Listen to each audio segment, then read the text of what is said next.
Okay, so now that we have our sketches created, we want to start generating the parts. To do that, we'll be using the Extrude tool. You can find the Extrude tool in the Create tab. You can open up the drop-down, select Extrude, or they give you a prompt that if you type an E on the keyboard, you can also bring up the Extrude command. Within the Extrude command, we have a few different options. The first option is you need to select profile. So we will select profile of our long side.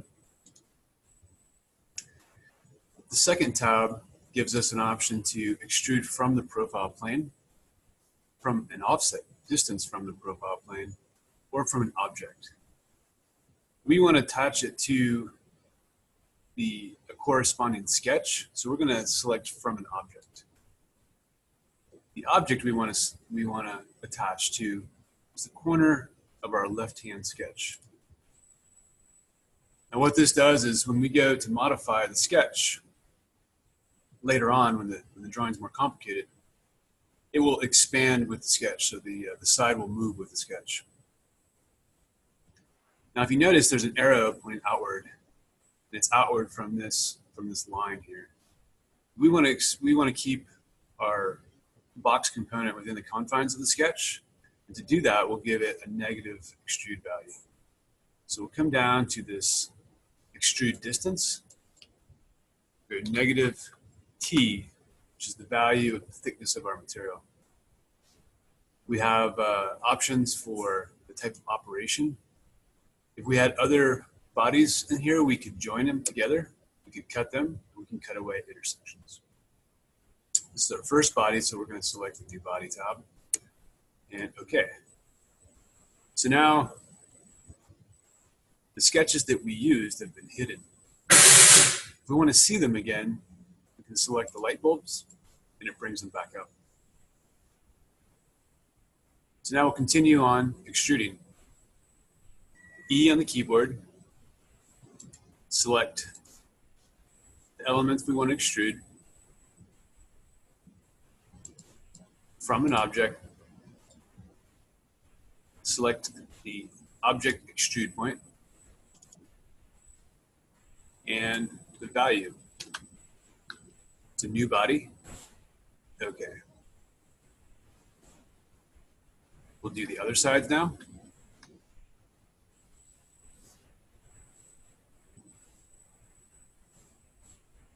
From an object. Select that point. It's extruding outwards, so we want to give it a negative T. Fusion automatically defaults to a cut. We want to add a new body. Okay. You'll notice that the bodies intersect now. We'll take care of that in a later tutorial, but it's fine that they intersect at the moment. So we'll continue on. E for extrude. Select the component we want to extrude from an object. Select the object point. Give it a value for the amount of extrude and new body. Now for the internal partitions, E for extrude. From an object.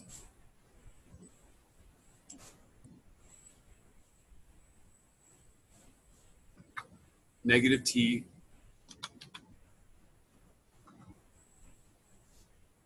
New body. Okay. E for extrude.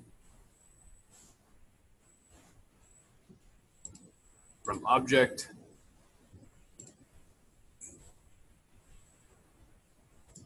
Select the extrude point. E for material thickness. New body. Okay. Now we'll do the handle next. So the handle plane is already at the center of where we'd like it. Looking down on it, it's right in the middle. So what we can do is we can keep it on the profile plane, select a symmetric extrude, and you have the option for a half length, for a whole length, The half length will extrude our distance value 2 times. So if we have our distance is going to be t,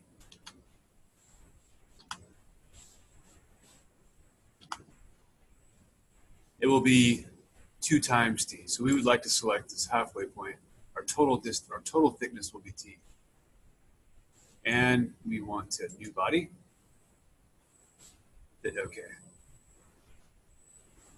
Final part is the bottom. We'll select the bottom profile. And we want to offset it from an object. We want that object to be this point of the sketch. So if it selects the